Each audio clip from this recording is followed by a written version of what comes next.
Hello, not a typical way for a person to be a part of council meeting, but I apologize for missing today. I will be on my way to the airport with my family, and so I beg your forgiveness for not being there in person, but felt that my report was important enough to share this way, and easier, I think, than trying to have you read through the report.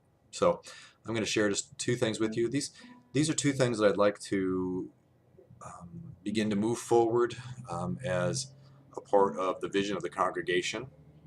So that is a conversation, and that means does the council believe that these are valuable parts of our ministry? And so I need your feedback. And does the congregation feel that these are valuable things, and are they willing to be a part of the conversation and the carrying out and the service that's needed from all of the members of the congregation to realize this? So, with that in mind, I'd like to just share two things. So, the vision is going to be bigger than this in terms of parts, but I believe these are good places to begin, and to kind of bring the pieces together to see this picture. So I guess in this case we're kind of broadening the lens, and we're trying to see this a little bit in a wide angle. Okay, so to start with, I want to talk about two things: just stewardship of our building, and then what is discipleship? What does that pathway look like as a part of our ministry at Calvary? So to begin with, then, is the stewardship of our building, and I want to talk about first of the progress made so far. First of all, the history of Calvary has been one that has, for quite a few years, and I'm not even positive how many years, we've had community groups meeting. I know that goes back at least into Joel's ministry and how far back into that as well. We've wanted to be a part of the care of our community through AA. We've had community groups meeting in our space, and that is an incredible positive for me. It's something that has required our oversight and administration, and it does take time, and it's time well spent. And so this is the encouraging side of moving this forward. Is I feel like we already have that precedent set, and so how do we do this even better?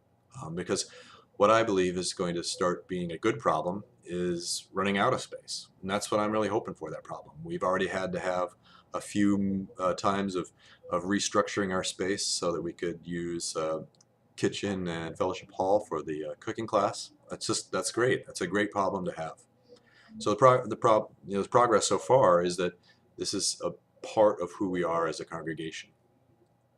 So seeing that need as we had more and more people asking for space, I was working with Sue in staff meeting and outside staff meeting to create a use request form.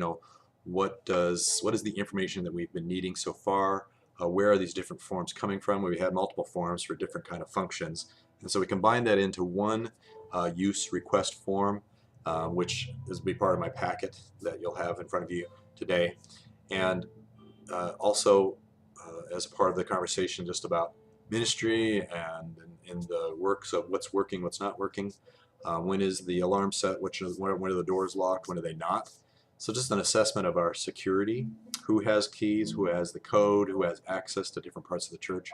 In many of the cases, we don't know. And we know that keys have been copied. We know that people have been in spaces that were thought secured.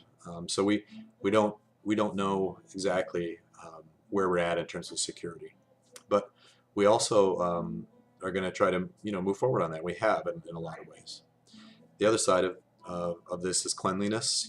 Keeping our facility clean, keeping it looking nice, and this has been shown as a valuable part of our church. The inside and the outside are cared for by constant maintenance, by the work parties, by the hiring and maintaining of a janitor who keeps our spaces clean.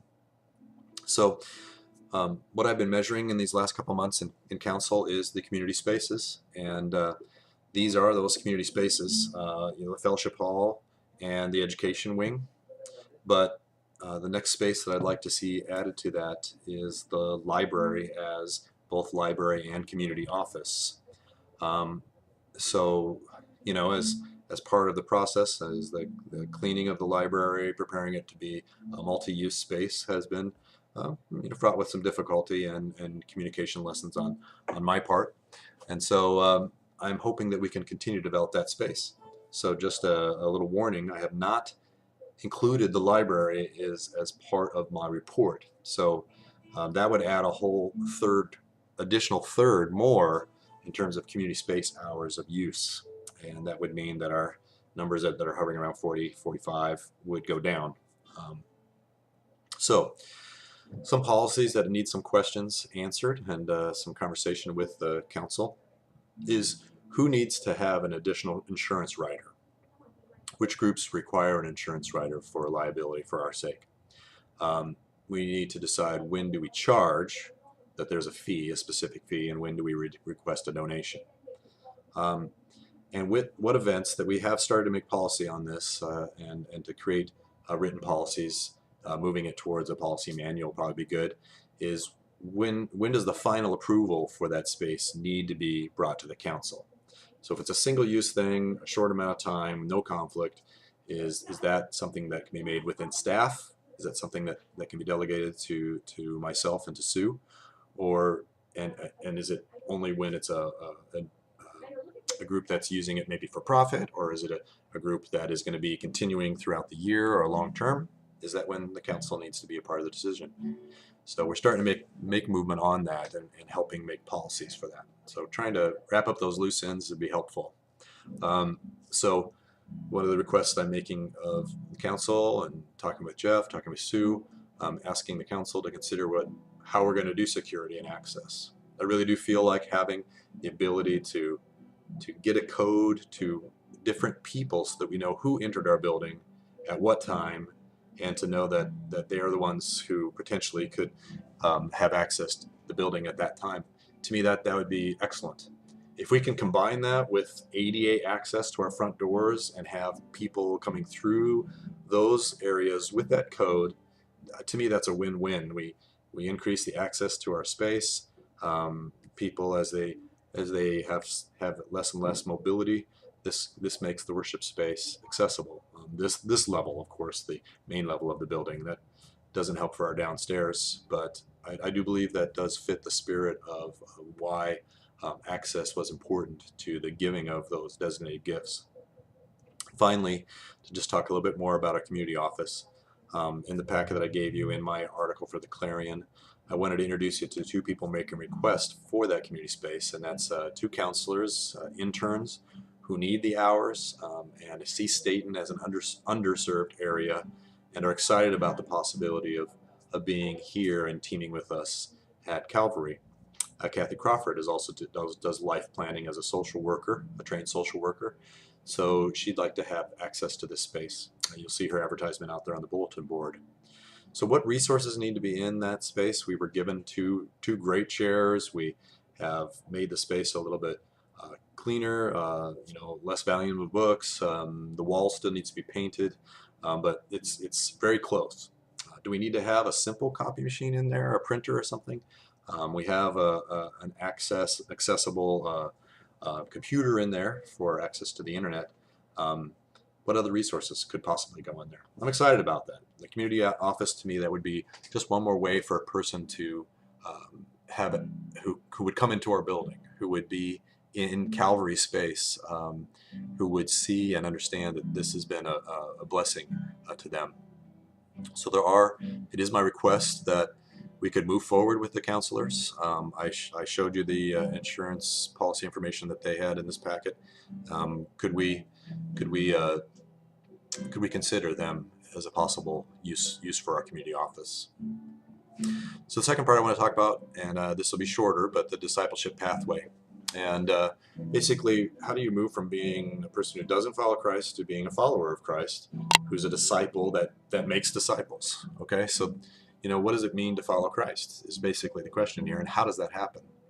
So I don't think maybe putting it together into this flow of this conversation may be a first time to hear it this way, but this is not something new that I just start talking about.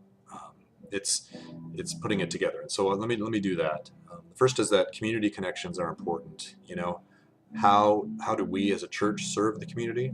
One of those is stewardship of our space. Another is to be out there in the community, finding the needs and being of true help to people. One part that I feel thankful for and give thanks for is the fact that the church has allowed me to be a servant in the community as well, as stewardship of my pastoral vocation. I also do community service hours on my day off too, so and especially in my service in the Aspire program as a mentor to the high schoolers. So this has been a valuable part of my ministry, and I've raised in the last report is that I've been asked to potentially be a chaplain to the state and police department. I've asked them to give an estimate of time that would take. What's the picture for that ministry, so that I know that that's a decision ahead for the council. Another request I've been making of the congregation is to share your third place. That third place is an important part of saying this is one of those areas of my life where I'm connected with people who don't follow Christ.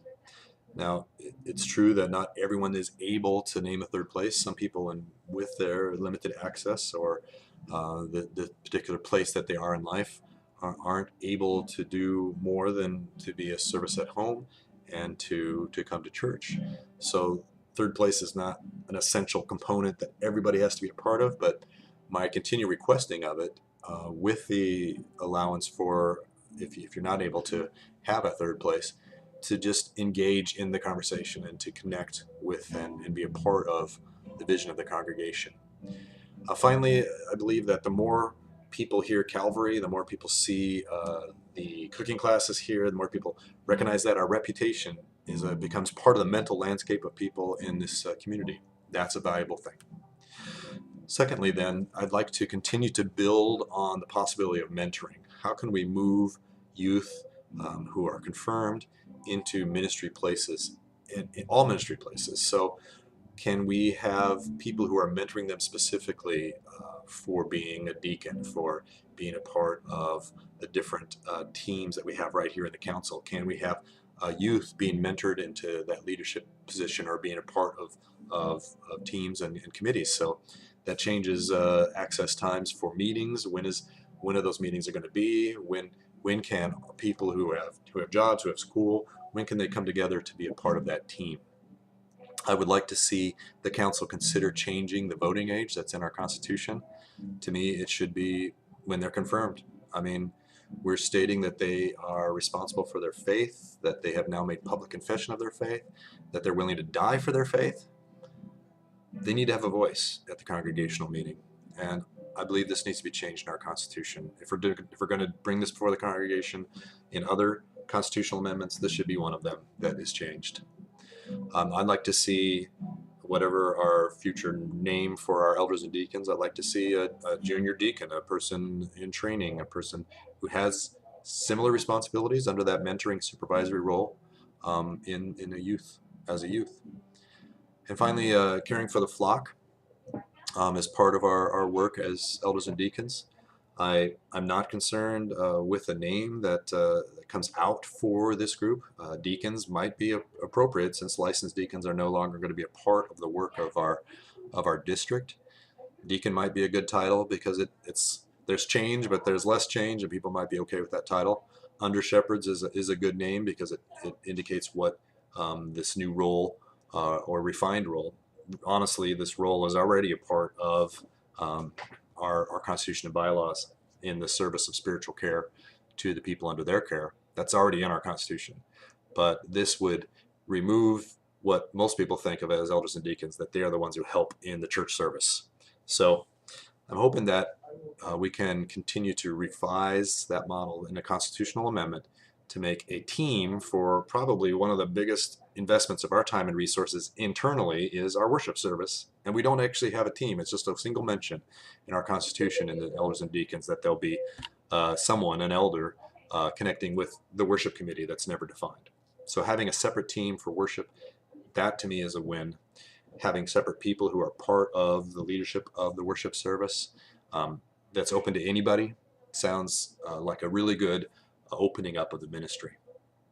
So with this care model for our elders and deacons, under shepherds, deacons, whatever the final name for that comes out to be, that's meant to be a smaller flock that's caring for each other, that's praying for each other, that's deepening their relationships, and therefore also a part of the sharing of the vision of the congregation, the conversation that goes on with that, and encouraging service and mentoring within that model. These are my hopes for developing for the future, and I'm asking you for prayer. I'm asking for you to talk to me. I'm asking for your feedback on this because I can't do it alone. There's no way for me to do it alone. So I'm hoping that you will walk this road with me.